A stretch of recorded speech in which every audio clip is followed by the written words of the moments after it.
broadcasting and streaming live all across America. This is Home Talk USA with Michael King, where we will discuss topics pertaining to your home with industry-leading experts. Michael King is a licensed general contractor with more than 30 years of experience in home improvements and the author of Contracting with the King.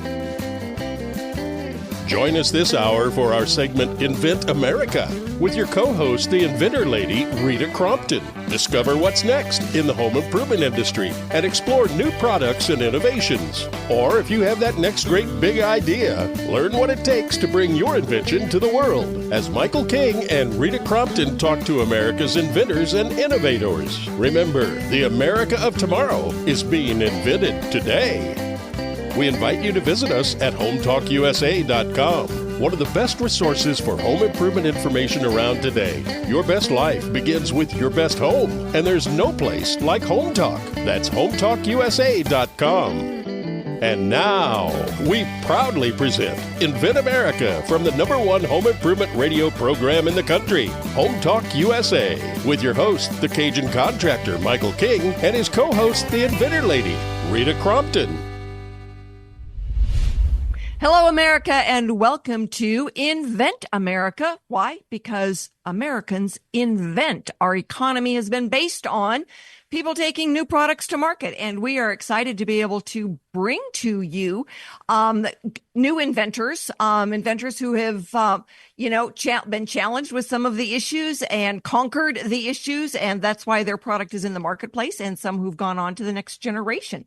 And we are filling in with Wayne Rassinen. He is our inventor today, covering for our father of Home Talk USA, who had to run out and head to the airport, maybe joining us via phone as we go through this first set of questions. But today we're talking about the issue of pricing. You know, as consumers, when you go and you look at a price and you see two products on a shelf and you go, oh, this one is cheaper.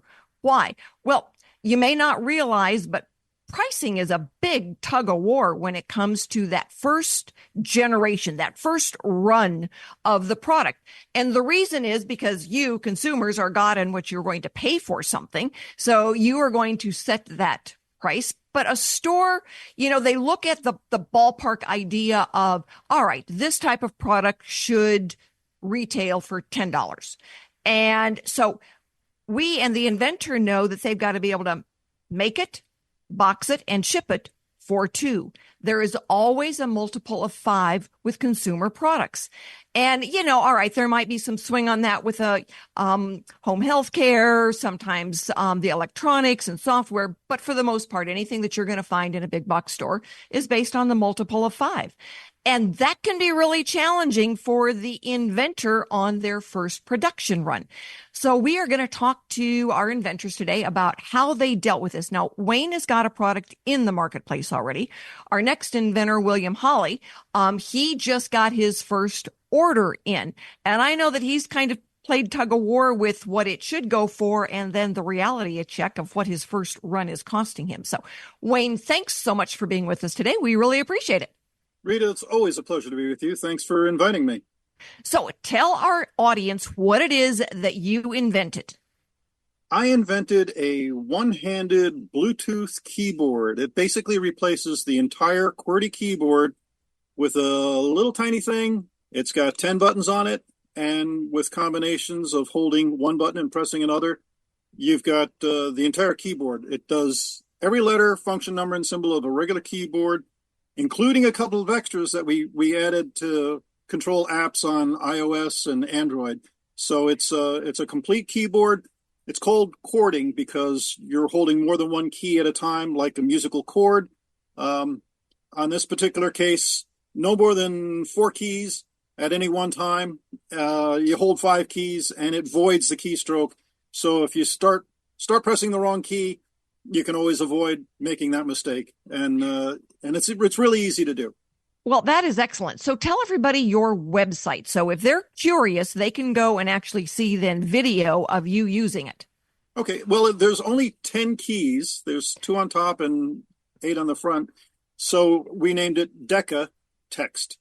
So DECA and then text, just TXT. We didn't put the extra E in it. Okay. So it's Deca Text. Okay. Well, we will make sure that that is on our website and along with the logo, so it's real easy to find, and that it will link directly to Wayne's website. So anybody out there that wants to be able to do all of this, you know, writing and everything electronically, and you want to be able to use one hand, yay. Thank you so much, Wayne, for, getting it out there. So when you were in the beginning, all right, let's talk about in the beginning when you came up with the idea, you went through all the issues of getting the patent filed, and now it comes down to price points. So you look at things in the market and you say, okay, there's nothing exactly like it. Good. That's why you're able to file a patent. But when you look at things that are kind of in the sandbox and you say, all right, my price point needs to be here. How did you get from your first manufacturing run to the appropriate price point? Well, unfortunately, I'm nowhere close to the multiples of 5 that all inventors would love to get. It is a little bit of a pricier item, so I can get away with that a little bit. But other one-handed keyboards or other cord keyboards typically sell for at least 150, usually 200. Some of them are $300 or more. There's one that's almost $600. Wow. So there is a kind of a broad range for that. I've got this one priced at $155, but I do have a discount code that I figured, well, I'm going to be on the radio. I might as well. We're going to talk price, so I've got $25 off if you use the code word Rita, Rita. So if you're a fan of the Inventor Lady, you can save $25 and get something that's completely unique and different from anything else in the world. It's really quite an item, and it works with your smart TV, your Android phone, your tablet, game consoles, everything. So I think that's the good connection that we need to make is, all right, so you've got this texting gadget in your hand. Where can you use it? So when we're looking at then the options of different things, and we're going to do some video and make sure that we get that streaming then along with the radio. That way, then folks will be able to see exactly how to use it. But I think the important thing right here is that, you've got something that is held in one hand, and then you are able to connect it to your laptop, your TV, your phone, anything where you would be able to punch in letters and numbers. This will connect to it. You can control your phone. You don't even have to pick it up. You can put in your passcode, open up your phone, go to your apps, go to your photos, take a picture. So it's a great little remote camera shutter. You can do all kinds of great stuff with it. And so it's very versatile. And I've just recently had a sale on it, sold a bunch of them. I also did a discount. And surprisingly, the majority came from people, repeat buys that had bought a previous version of it. We talked about the first run, and I think the first run was $125. So okay. But this has got more bells and whistles and everything else, because you can't just rest on your laurels. You have to constantly improve. That's right. That's right. And I think that's the topic next week that we're looking at, that we go back and forth between, product development and the intellectual property, and how does that weigh? So folks, if you're, listening to this and you want to understand how that intellectual property works, tune in next week, because we're going to be talking about that.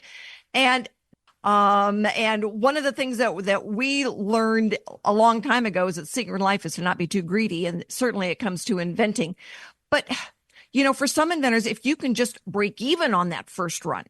And the one thing that you've got going for you is you're not trying, when you're selling yourself, either online or e-commerce, that multiple of 5 is not as hard as if you were selling in the big box stores. So it does give you some flexibility. You're selling basically off your website?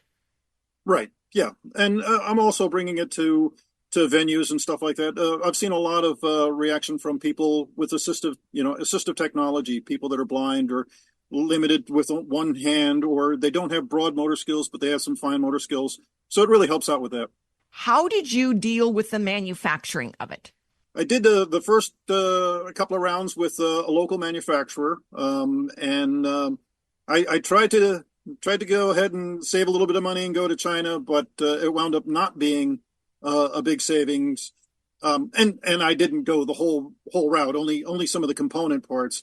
And so yeah, it's unfortunately a pricier proposition, but we're trying to do the best that we can and for the lowest price we can. All righty. Stick with us, everybody, because we're going to come right back with Wayne. I've got some more questions for him, and you don't know what they are because the first set of questions you've already answered. So I'm going to surprise you. And we are going to go out. We're going to pay some bills, and we will be right back with Wayne Rassinen out of Florida, right? Tampa Bay. All right. Stick with us, everybody. We will be right back.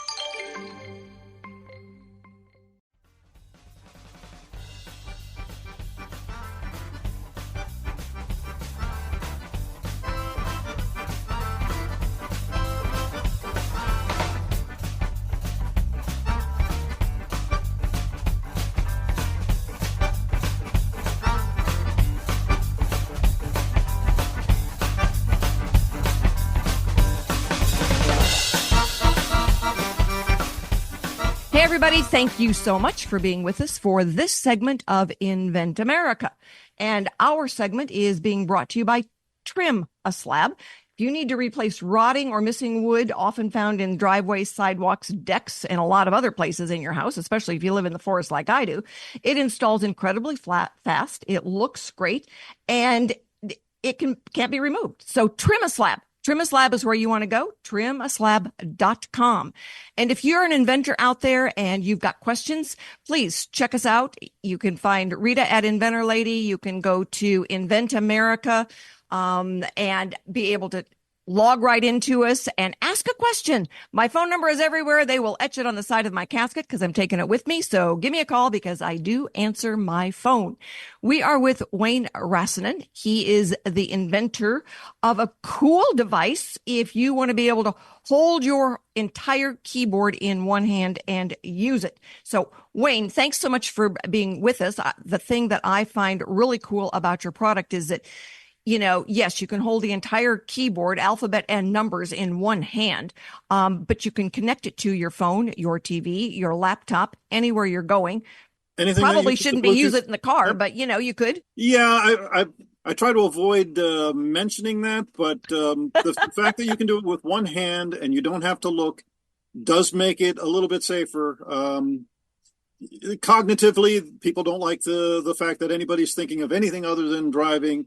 So we can't really promote it like that, but yeah, it potentially would be considerably safer.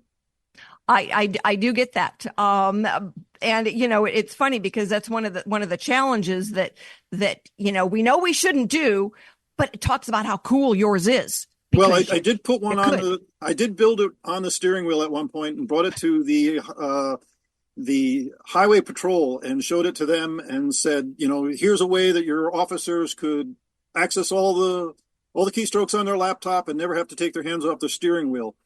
Now I am working on a new version that's also on the steering wheel, but that's another story. That's not the deck of text. Okay. All right. Well, we'll have you on when you're ready to tell that story. Right. In the meantime, as we get inventors who go out for pricing, and I've had a couple of them recently that have kind of gone back and forth, and you brought it up just as we were getting ready to take our break, is that, I'll get inventors that will look at having some components manufactured in China and then shipped to the U.S. And it's really all about then the pricing. We had one gentleman, he had an electronics part, and he figured it's got to be cheaper in China, right? Well, it was cheaper, but the product was awful when it got here. So whatever he made up in the reduced pricing bit him on the malfunctioning. And so he ended up bringing everything back to the U.S., has it manufactured now in Southern California, and his failure rate is much lower, even though his production costs are a little bit higher. And he's happier. Well, we did get tests done before we approved anything. So the components came by, not a problem. But unfortunately, when they threw in the tariffs and other things, then suddenly the savings wasn't there. Yeah, that exactly is true. I know that on one of Greg's shows, he talked about that. that, the tariffs are, by the time the pricing gets added to it, now it's no longer competitive in the market. So you stay here in the States. And I know that Wendy Short, she's got Float No More product. And she was looking because the pricing was so outrageous, but she would have still had to have the innards that were so heavy that made the pricing outrageous shipped from China to be made in the USA. So there's all different types of nuances that an inventor, when they say, oh, I think I'll file a patent and take this product to market, not really paying attention to all of those things that come down the road that impact then your ability to sell. It's a lot harder than people think. There's a lot more to it. You wind up wearing a lot more hats than you've got a head for. So everything from getting the patent to marketing to doing the sales and everything else, building it. Suddenly you're a manufacturer and you never had a dream to do that, but it's all part of the game. So if you want to play, you gotta play a lot. Yeah. Where are your products made now? Like I said, just the component parts are built overseas, but then the molders are done locally here. The graphics are done locally. The programming is done through my team. So, China doesn't have the programming. And so a lot of it is still local and I do all the assembly. So it's a very unique product. That's what I was going to ask you is like, all right, so you've got, different things coming in from different directions. You put it all together. And then your packaging, your package, all right, that is done locally there by you in Tampa? Yeah, I get some packaging and, I do the graphics and put it all together. So, yeah, I put in a lot more time than most people would think. It's a very involved process. It certainly is. So then you're doing all of your own fulfillment as well. Yes, I was doing some on Amazon. We had some problems with Amazon and I just said, well, send them back and I'm just going to go ahead and take care of them here. One of the issues is Amazon always wants to have the lowest price. And, if you want to run a sale or if you want to do a promotion or something like that, well, then you have to do that on Amazon too. And it gets to be a bit of a headache. And so these only built 200 of them. And hand numbered them and everything else. So you're getting something directly from the inventor. It's pretty unique. Well, that is excellent. I was going to say, so if you're making a lot of the parts, having them shipped in, putting it all together, doing all the packaging, doing all the fulfillment, when do you sleep? I'll sleep when I'm dead. I like that. I've resembled that remark sometimes. And so for our inventors who would like to be able to go out and get one of your products or see it, you've got decatext.com. DECATXT.com. Use the promo code Rita, and that'll get you $25 off. So makes it $130, a little bit cheaper. It's basically a lot cheaper than any of the other competitor one-handed keyboards out there. There's very few of those. So, well, that is excellent, Wayne. And I'm going to hold you to that discount when we do the video as well. Through September 30th. All right. We're good on that. And everyone, stick with us. We will be back with our next inventor. And we're going to run off and pay some bills. If you've got any questions out there, please check in. If you need a new service provider, we have got good vetted service providers who can help you and get you back on track. We also do the Inventors Roundtable where you can come and ask your questions and talk to wonderful inventors like Wayne. So stick with us, everybody. We will be right back.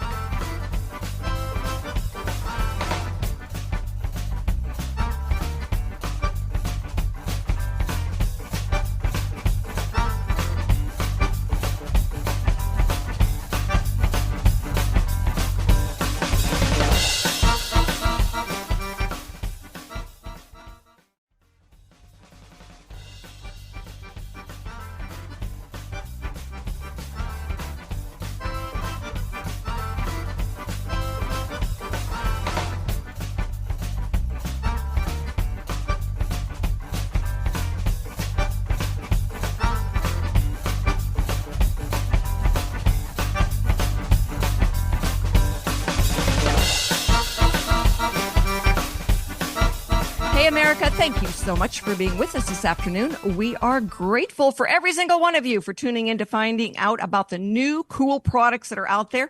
And we count on every single one of you to support America's inventors by looking for the products. A lot of times we list them online. Some of the times you can find them on different e-commerce sites. And the next product that we've got coming up is one of those. It's just getting out there, and we will let you know where to find it. But this segment is brought to you by Bond Products. It's for do-it-yourself carpet binding. There is only one Instabind, bondproducts.com. So if you've got trouble with your carpet out there, this is a place to go. And I know that all of these companies all of our sponsors are listed on the website. So if you missed a link, by all means, go to Home Talk USA and you will be able to find all of our sponsors listed. And right now we are talking about one of our inventors. He couldn't quite make it with us this afternoon, but we are fortunate that Noah McNeely was the one who helped him manufacture that first run. And it's a really cool product because you know what? It's a hammer. Now, I don't know about everybody else, but I've got at least a half a dozen hammers in my house. One's in the kitchen, at least two are in the garage, one's in the pump house, one is downstairs. You know, you always need a hammer. And oh yeah, by the way, they are different sizes as well. Well, Bill Holly invented a new hammer. It's called My Modern Hammer. It's got a new handle that allows you a better grip, a more ergonomic grip. And he just got his first run. And Noah is the gentleman, Product Quick Start, that helped get the manufacturing here. Now, I know it was a process to get him through and find the one that he liked. I know the first group, I think they were pink, right? Yeah, they were pink, and we're looking at other colors in the future. Yep. If it's a better hold for me, I don't know that I need pink. And besides, my husband will get it dirty, because sure as the world, I know he's going to grab it. But what is unique? I mean, since you were working on it, tell our listeners, what is unique about My Modern Hammer? Yeah. So, well, one of the things that's unique is Bill. I loved working with Bill. He's a great guy. He's got great ideas and he really knows what he was trying to do. But in this particular case, if you think about, now, if you're a carpenter using a hammer all day long, you got one of those big, massive hammers. This is not who this is for necessarily. This is for you and me that are hammering stuff around our house. And as I'm getting older, I notice I use a hammer and it starts to make my wrist hurt. After a few nails, it's it doesn't feel like it did when I was 25. So Bill's solution was a very different approach to the way you hold the hammer in a way that, and you can hold it now in a way where you don't put that impact on your wrist, or you don't put all that flex on your wrist. So it's much more comfortable. It still hammers nails just as hard and just as deep as a regular hammer. But for people like you and me that aren't carpenters doing this every day, it's a much easier hammer to use, much more ergonomic, much friendlier to the body. Absolutely. And one of the things that I noticed in particular is that for people who are getting older and maybe their grip isn't as strong or their fingers aren't as strong or they have arthritis. I mean, it gets us all eventually. I'm guilty of all those, I think. His hammer makes it so much easier to securely hold it. I mean, the last thing you want to do is swing a hammer and have it fly out of your hand, or you drop it on your foot, or you hit somebody else's finger with it because they're the ones holding the nail and not you. Mm-hmm. And Bill's hammer is really ergonomically correct in the fact that it makes it safer to use a hammer. Yeah, absolutely. No, it's a fantastic idea. And so we are looking forward to having Bill at ASD Market Week this year so that we can launch the hammer. And I don't mean across the room, but as a new product, and get it out there so that people can see it. But we're going to be doing some videos with him and his hammer. And like I said, I've got one in the closet, so that he sent me as a prototype. And I think the end, he told me not to really get out there and use it as a sample because the end is glued on. So really don't want that. The prototype is just a prototype. Exactly. It's not the finished product like what he's got now. So we want to be able to show everybody this really cool hammer. And gentlemen, if you want to get your wife a really cool Christmas gift, this is it.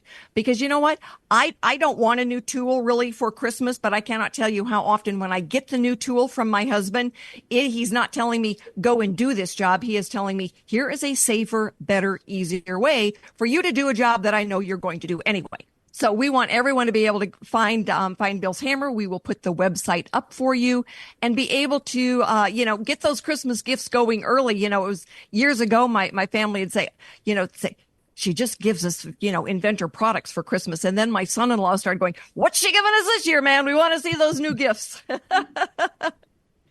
And sometimes they were things that, they would buy and take to work with them and have around the house. So everybody's got cool new gadgets that they have found through the Inventor Lady and Invent America. So America out there, we count on you to be able to go and find these really cool products. And My Modern Hammer is one of them that you will enjoy having and using. And again, gentlemen, every one of you should be buying one of these to put into your wife's Christmas stocking because she will enjoy it. And so will you when you go to borrow that pink hammer that's stuck in the kitchen drawer.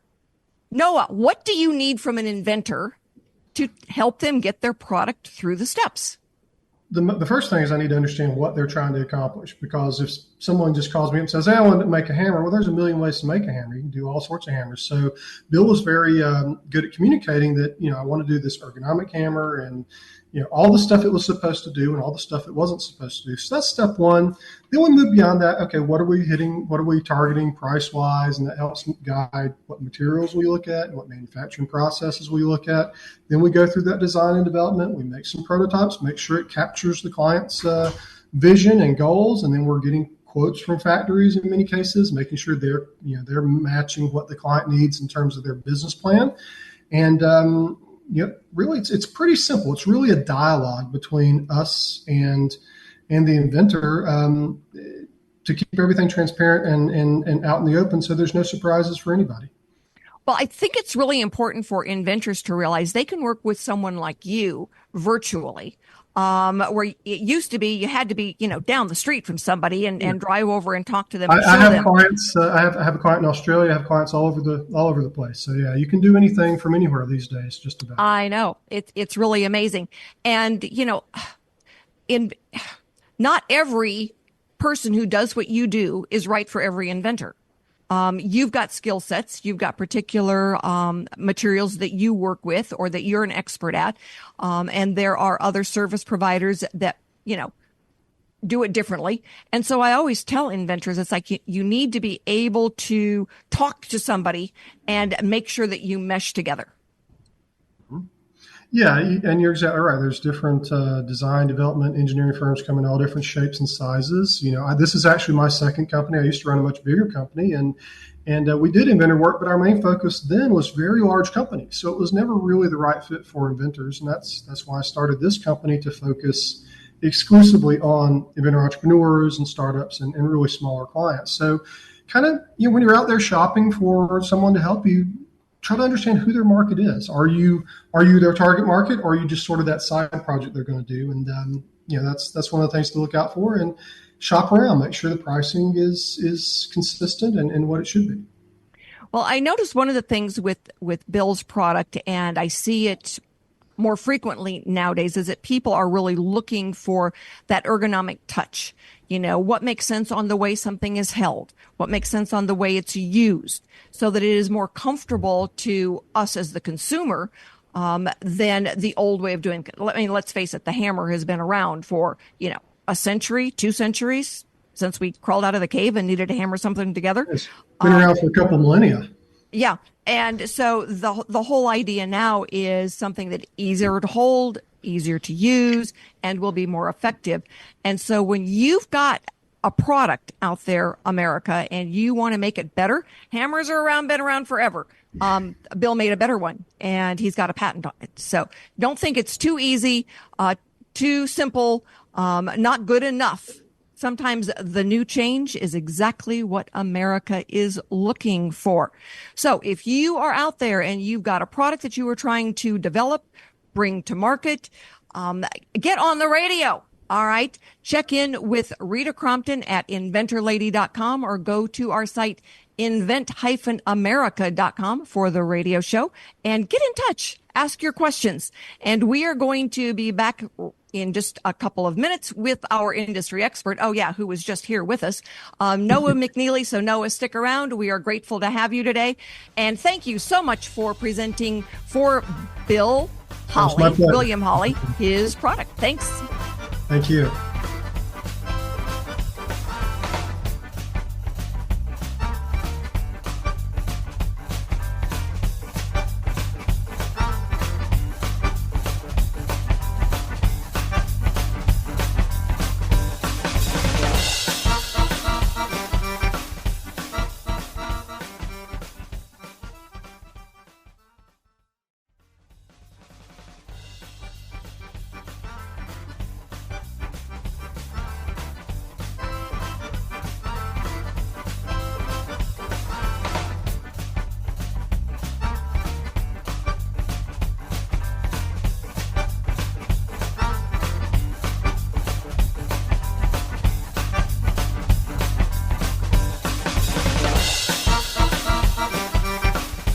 Hey, everybody. Thanks so much for being with us for this segment of Invent America. We are being brought to you by Aztec Washer, revolutionary and innovative roofing product since 1968. They've been around for a while. Seal it right, seal it tight. AztecWasher.com. And our industry expert today is Noah McNeely from Product Quick Start. Noah is one of the sponsors of Invent America. Thank you, Noah. And he does manufacturing for a lot of our inventors. It was amazing how many of your products we had at ASD Market Week last year. And in fact, the inventor we just had on, Bill Holly, had used you, and he's just got now his first order in, and we will be promoting that and selling That's fantastic. I knew they'd shipped. I didn't know he'd gotten them yet, so that's great. Yep, he told me that. We were actually in a meeting together in Kentucky on Friday night. So it's amazing how, as inventors, we have got the ability to move around the country at the snap of a finger. And virtual technology always helps. So for our inventors, and I know that every inventor goes around with the pricing issue, and a lot of times that first pricing, that first run, we call it a short run because a lot of times it's only maybe 500 units, 1,500 units, and they want to shoot for 5,000 units. Well, there's always a price point in there. So when we look at a product that is going to be, say, a $10 product, and we know that it's got to be hitting the multiple of 5. Rarely on that first run do you hit the multiple of 5 accurately. I tell inventors, hey, if you can break even, you are doing well on that first run. For a lot of them, it's not even breaking even, it's getting products out there. So from your point of view as the master for the manufacturing, what do you help inventors understand? Well, first, let me clarify one thing. I don't manufacture. I actually coordinate manufacturing. So there are a lot of factories I work with, and there's no factory that's a fit for everything. If anyone tells you otherwise, they're lying to you, just trying to get your business. So I'm kind of factory agnostic, except that I want to help them find the right factory. So to your question, there's a couple of ways to look at pricing, and you really have to succeed on both in order to have a successful business. Now, I'm not talking about necessarily the first order, because you're right. A lot of times that's just an investment to test the market. If you break even, that's fantastic. You've done great. You've done well. But beyond that, for your broader business plan, you've got top-down pricing. In other words, you look at the marketplace, you look at who you're trying to sell this to and what it does and what problem it solves for them, and you say, okay, what's the value of that solution to that market? What would people be willing to pay? That's top-down. But then you've got bottom-up. All the stuff that goes into the product, all the materials, all the assembly, all the labor, all the shipping, et cetera, that's bottom-up pricing. So you come to a price there.